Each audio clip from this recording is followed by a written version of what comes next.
Bon matin tout le monde!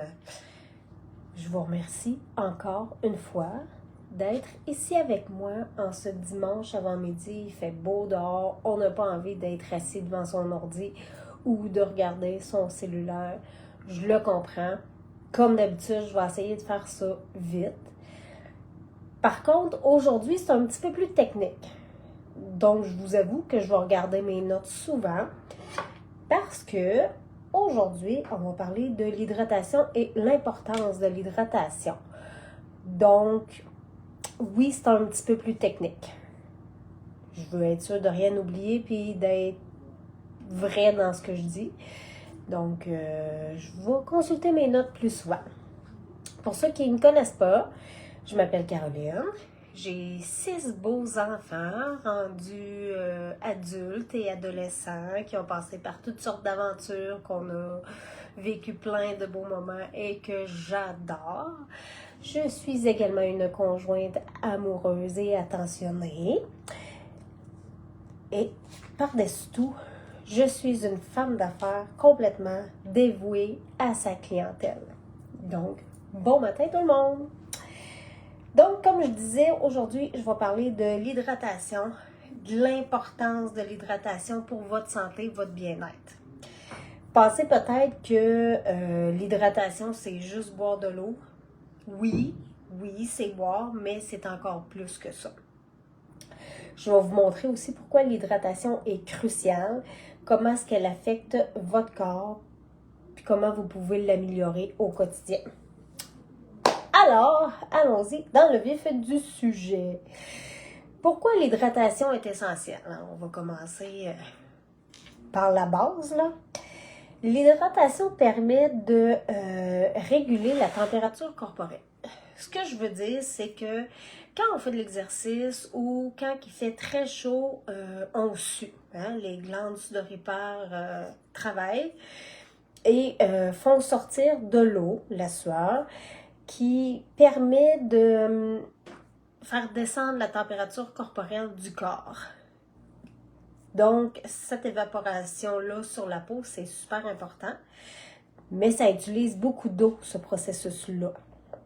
Sans une hydratation adéquate, le corps a du mal à maintenir une température normale, ce qui peut entraîner des coups de chaleur dus à une déshydratation.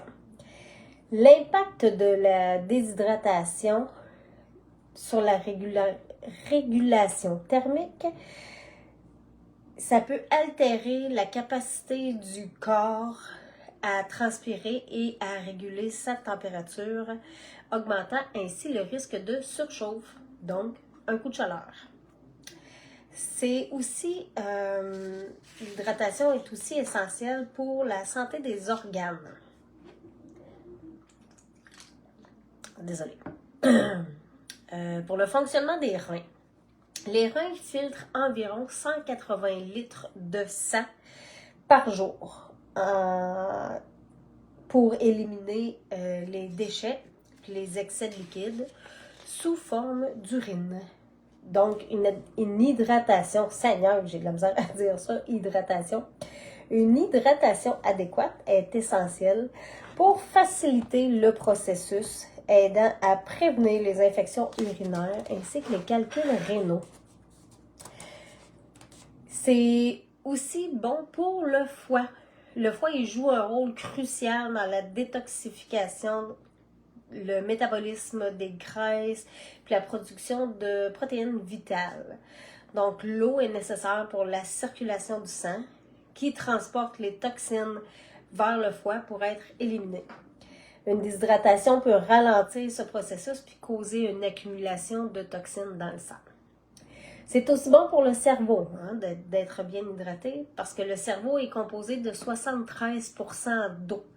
Puis une déshydratation aussi petite que 2%, ça peut entraîner des troubles cognitifs, des problèmes de concentration, des sauts d'humeur.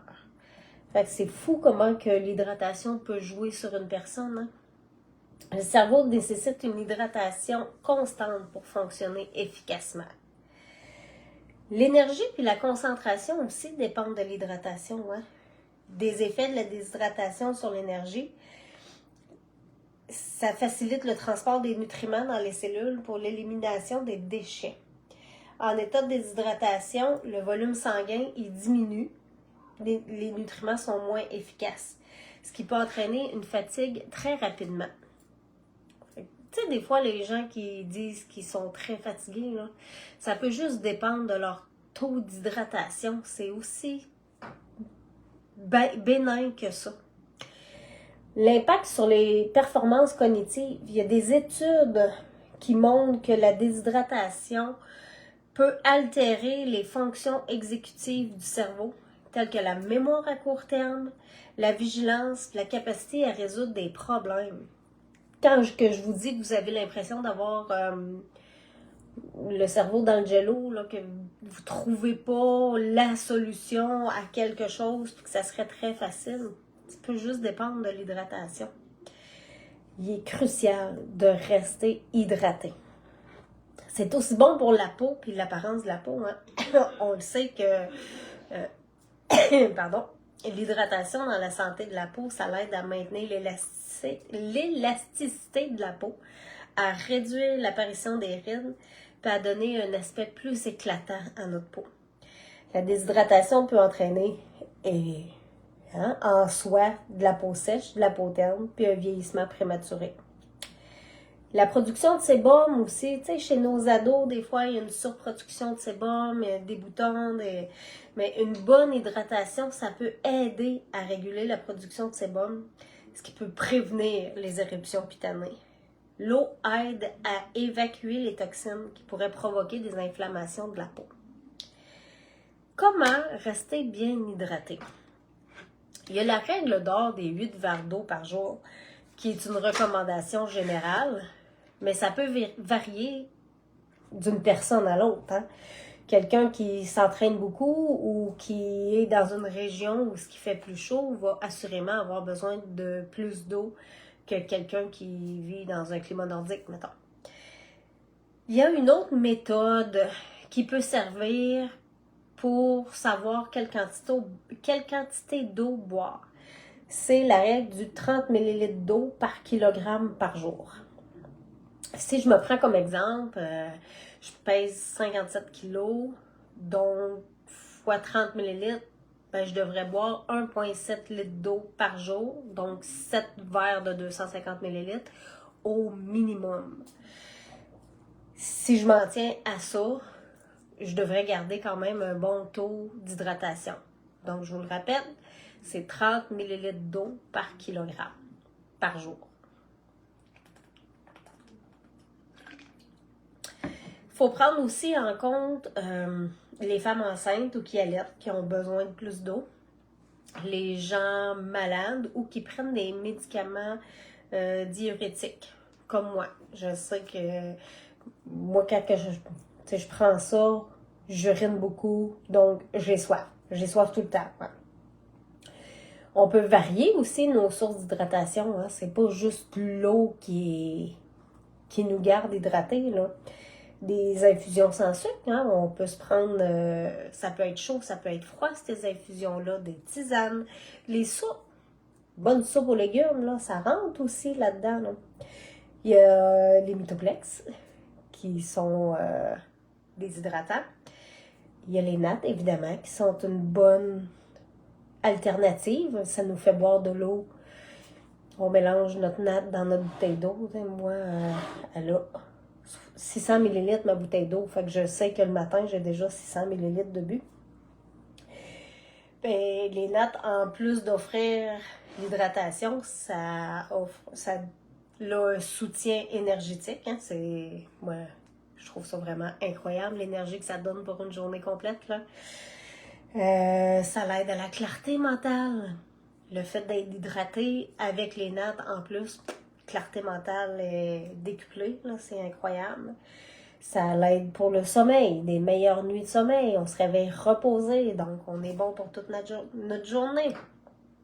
Puis ça, c'est tout grâce aux minéraux essentiels comme le potassium et le magnésium qu'ils contiennent. On peut vérifier facilement aussi là, si on est déshydraté. Les premiers signes de la déshydratation, c'est avoir soif. Hein? Quand on commence déjà à avoir soif, c'est assurément parce qu'on commence déjà à être déshydraté. Avoir la bouche sèche, un coup de fatigue, les urines foncées, ça c'est tous des signes qu'on est déjà déshydraté.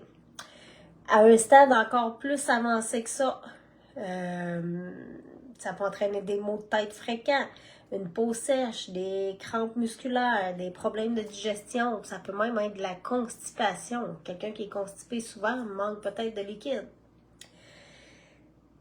Il y a un petit test rapide aussi, un petit test de la peau qu'on peut faire, là. On pince notre petite peau là, ici, poup, puis ça dépend, si elle ne revient pas vite, là, c'est parce qu'on est déshydraté. Donc, avec ce petit test-là qu'on peut faire quelques fois par jour, on peut savoir si on est dû pour boire. Hein? Voilà. En gros, c'est pas mal ça. Faites vite puis essayez de ne pas être trop technique pour ne pas vous gonfler la tête pour un dimanche matin. J'espère que cette petite formation-là vous a aidé, que vous allez surveiller pour rester bien hydraté maintenant. Parce que ça a un gros impact sur votre santé globale, hein, vous le savez.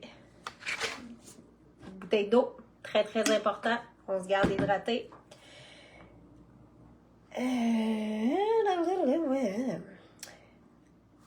C'est ça. Je suis rendue au bout. Fait que dites-moi en commentaire, vous, combien de verres d'eau vous buvez par jour? Comment vous vous hydratez? Ça va me faire plaisir de vous lire et que tout le monde puisse vous lire aussi pour qu'on partage ensemble nos petits trucs. N'hésitez pas non plus à communiquer avec moi par Messenger, hein, si vous avez des questions, si vous êtes intéressé par les nattes, si vous voulez des informations aussi, là, ça va me faire plaisir de vous répondre. Alors, j'espère que je vous ai aidé aujourd'hui à vous garder hydraté. Je suis la clé de mon succès, mais vous le savez que vous pouvez l'être vous aussi, facilement. Je vous souhaite une belle semaine, puis on se revoit dimanche prochain avec un autre sujet. Ciao!